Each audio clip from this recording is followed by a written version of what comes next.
Hi, ഇന്ന് നമുക്കേ ഒരു ചെറിയ ജോലിയുണ്ട്. അത് ഞാൻ ചെയ്യുന്നത് എങ്ങനെയാണെന്ന് കാണിച്ചു തരാം. ഇന്നെന്താ പരിപാടി എന്നാ, കുറച്ച് നണ്ട് മേടിച്ചിട്ടുണ്ടായേ. അപ്പം ആ നണ്ടിൽ ഇടാനായിട്ട് കുറച്ച് തേങ്ങാപ്പാൽ വേണം. അപ്പം ഞാൻ ഓർത്തെങ്കിൽ കുറച്ച് അധികം തേങ്ങാപ്പാൽ ഉണ്ടാക്കി വെക്കാം. ഒരു എപ്പോഴും തേങ്ങാപ്പാൽ ഉണ്ടാക്കുന്ന ഒരു ബുദ്ധിമുട്ടായതുകൊണ്ടേ ഞാൻ ഇടയ്ക്കൊക്കെ ഇങ്ങനെ കുറച്ചധികം തേങ്ങ ചുരണ്ടി തേങ്ങാപ്പാൽ എടുത്തിട്ട് ആ തേങ്ങാപ്പാലിനെ ഫ്രീസറിലാക്കി വെക്കും. അപ്പം നമുക്ക് പെട്ടെന്നൊരു കറിക്ക് തേങ്ങാപ്പാൽ ഇടണമെങ്കിൽ എളുപ്പത്തിൽ പരിപാടി കഴിയും.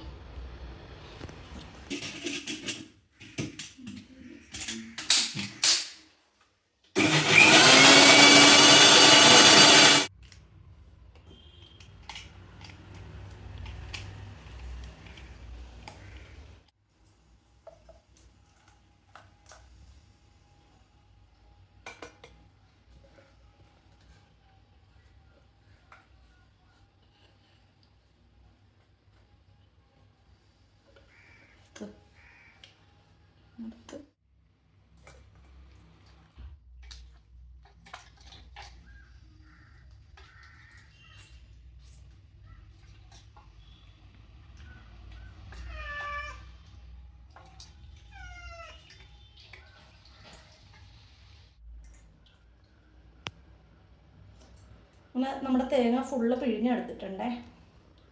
ഇത് ഇനിയിപ്പോൾ ഈ ഒരു വട്ടം പിഴിഞ്ഞെടുത്തത് ഇതിനകത്തേക്ക് ഒഴിക്കത്തില്ല. ഇത് നമ്മൾ ക്യൂബാക്കി മാറ്റി വെക്കാനാണ്. ഇതിൽ നമ്മൾ കുറച്ച് വെള്ളം ഒഴിച്ചിട്ട് ഒന്നുകൂടെ പിഴിഞ്ഞെടുത്തിട്ട് ഇപ്പം ഉണ്ടാക്കുന്ന കറിയിലേക്ക് ഒഴിക്കാനായിട്ട്. അപ്പോൾ നമുക്ക് നല്ല കട്ടി തേങ്ങാപ്പാൽ നമുക്ക് എടുത്ത് വെക്കാൻ കിട്ടും. ഇത് നമ്മൾ ഒരു പ്രാവശ്യം കൂടെ പിഴിഞ്ഞെടുക്കും ഈ തേങ്ങ ഇപ്പോഴത്തെ കറിയിലിടാനാണ്. ഇത് നമ്മൾ കുറച്ച് ദിവസം മുമ്പ് ഫ്ലിപ്കാർട്ടിൽ നിന്ന് മേടിച്ച ട്രേ ആണ്. ഇതുപോലെ ഇതിൽ നമുക്ക് ഫ്രൂട്ട്സൊക്കെ നമുക്ക് ജ്യൂസ് അടിക്കുമ്പം അതും ഇതേപോലെ ഒഴിച്ച് വയ്ക്കാം. ഒഴിച്ച് വെച്ചാൽ നമുക്ക് പെട്ടെന്നൊരു ജ്യൂസ് കുടിക്കണമെന്ന് തോന്നിയാൽ ഇതിൽ നിന്ന് ഒരു 5-6 കഷ്ണം തട്ടിയിട്ടിട്ട് ഇത്തിരി വെള്ളം ഒഴിച്ചാൽ ജ്യൂസാവും. അപ്പോൾ ഇതുപോലെയുള്ള എളുപ്പ പരിപാടിയൊക്കെ ചെയ്ത് വയ്ക്കും. ഓഫീസിലൊക്കെ ജോലിക്ക് പോകണവർക്കൊക്കെ ഇങ്ങനെ ചെയ്ത് വെച്ചാൽ നല്ല സുഖമാണ്. ഇതിൽ നമുക്കിപ്പോൾ ഇങ്ങനെ ഒഴിച്ച് വയ്ക്കാം തേങ്ങാപ്പാൽ.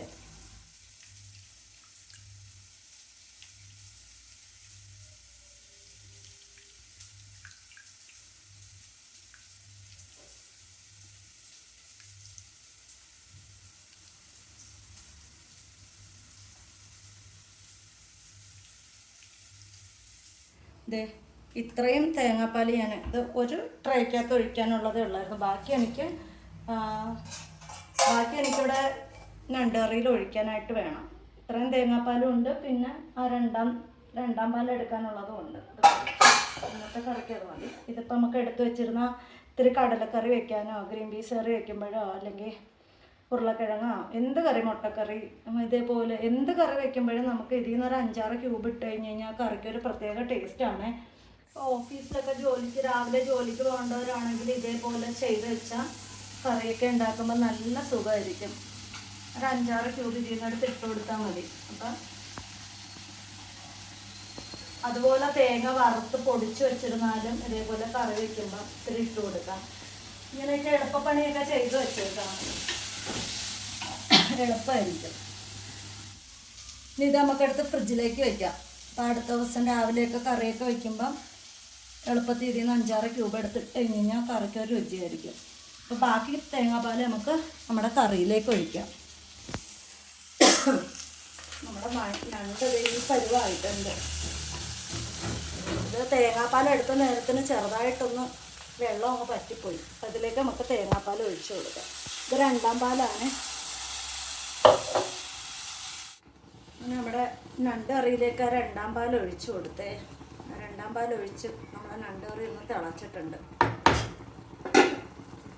പിന്നെ ഇതിലേക്ക് നമുക്ക് ബാക്കി 1-1 പാൽ നമുക്ക് ഇതിനകത്തോട്ട് ഒഴിച്ചു കൊടുക്കാം.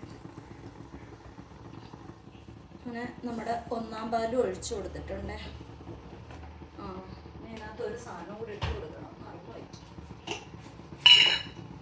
കുടംപുളി ഇട്ടില്ലായിരുന്നു. നണ്ടറിയിൽ ഇച്ചിരി കുടംപുളി ഇട്ടില്ലെങ്കിൽ കറിക്കൊരു ഗുണമില്ല. ലാസ്റ്റ് ഇട്ട് കാരണം ഒന്ന് മുറിച്ചിട്ട് കൊടുക്കുക, പെട്ടെന്ന് പുളി ഇറങ്ങും.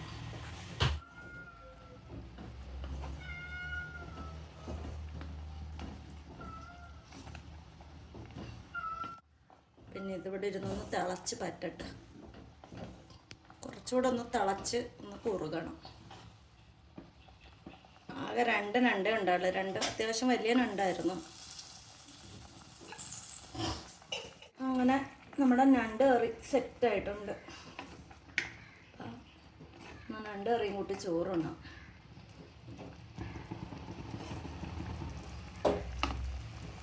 ഇനി ഇതിനെ നമുക്കെടുത്ത് ഫ്രീസറിലോട്ട് വയ്ക്കാം.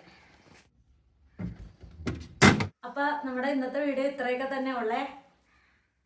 അപ്പോൾ വീഡിയോ ഇഷ്ടപ്പെട്ടാൽ ലൈക്ക് ചെയ്യുക, ഷെയർ ചെയ്യുക, കമൻറ്റ് ചെയ്യുക. മറ്റൊരു വീഡിയോ കാണാം. ബൈ.